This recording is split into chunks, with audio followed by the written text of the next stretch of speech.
Hey everybody, Eli here with Plant Trading, and today I'm going to be potting my snake plant propagation. So stick around, I'm going to show you what I do for potting, and also just chat a little bit. So stick around, we're going to get right into how to pot these. So a couple months ago, I made a short of explaining why we have a snake plant propagation. Now, long story short, a cat got into our snake plant, dug up the roots a little bit, and it was just kind of dying a little bit in general. So we took out 2 of the pulps. We were able to save 1 of them, which is awesome. As you can see, we have some new growth on here, which is fantastic. And then we still have a leaf here that I tried to propagate, like I see online all the time, but I never have any luck with these snake propagation just by the leaves. So we're just gonna probably stick this in the soil as well with this and see what happens.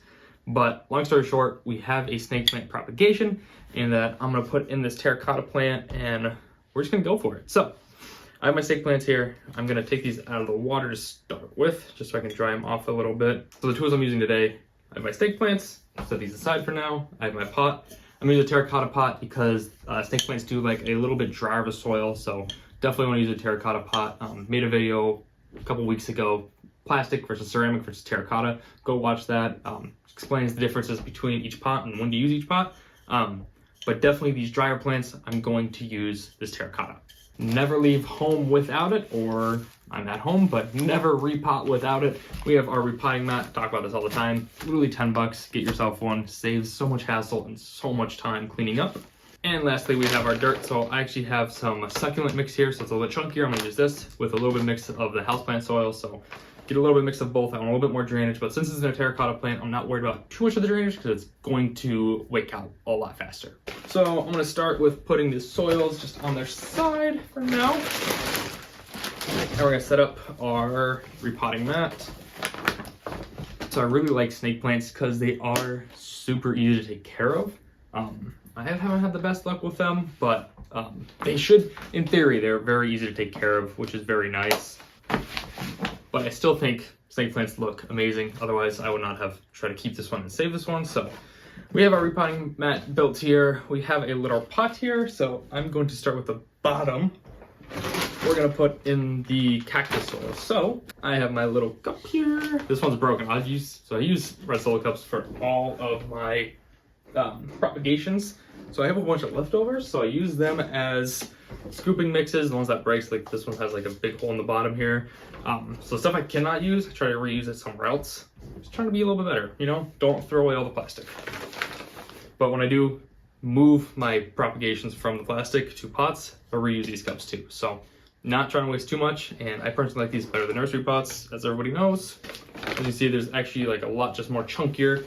There's some wood chips inside of here as well. It's very dusty, holy cow. This bag's been open for a little while. I'm gonna spray this down a little bit, just so there's not as much dust flying out. This is just a little spray bottle, some water. Use that to help promote humidity inside the greenhouse a little bit too. Gonna throw a little bit more chunky soil in. Gotta spray this down so no dust gets everywhere. So about half the pot's filled at this moment in time. Make a little room for this. Of course, my hands are gonna get a little bit dirty. Spray this down a little bit more so there's less dust. So it's not a big pulp, but it's not small by any means either. So what I like to do for anything that I am repotting, get the soil a little wet so they're easier to work with. So spray bottle definitely helps. You can also just run it under some tap water, is fine. But I'll make a little crevice there in the middle, and I put whatever the roots are right in the center. Grab some more soil. Still so dusty. I don't know if you can see the dust on the camera, but it's all over this wall. We also got our window seals repainted too, so it smells like soil. And that's why I have so many plants up there too. So to be honest, I actually might just use all this mix instead of the houseplant mix, just because it does actually look really good. And I want to use it up, so because there's not that much left and I do not want to waste this, because this soil is actually kind of expensive. So I get this wet, pat it down a little bit so I can keep a proper stake in it. So it's just like a repotting of any plant. Just soil, some water, don't fertilize it for a little while and it'll be fine. So that's what I'm expecting at least. Oh God. Shoulders hurt.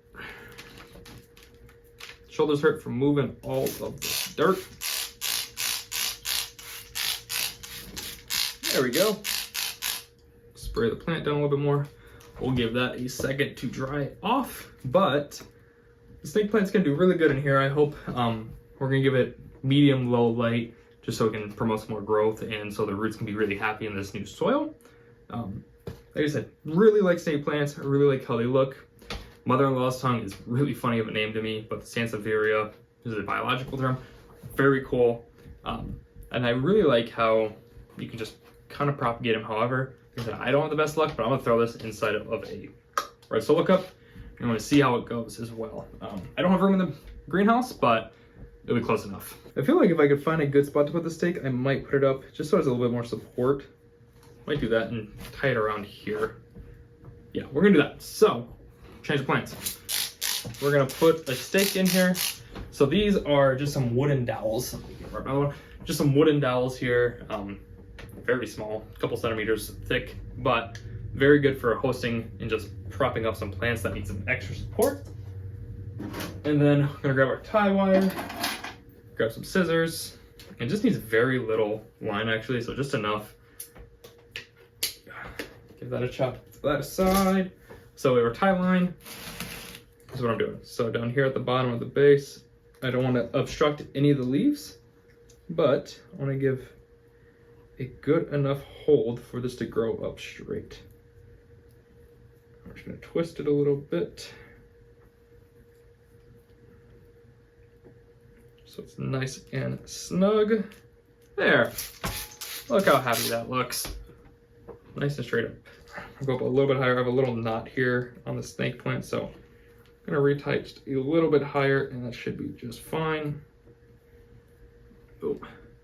Sure, this plant's all the way down.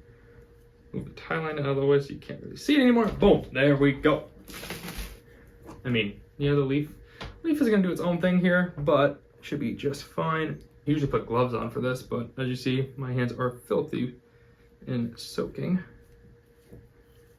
So I just want to get this top layer down so it doesn't produce any more dust. And then I'm going to give this a good rinse down all the way through, soak it all the way through. And I think I'm going to call it good for this one. We'll set this one aside for now. I don't put it on the ground because the bottom is still a little nasty. But so I'm going to plant this in a propagation cup here.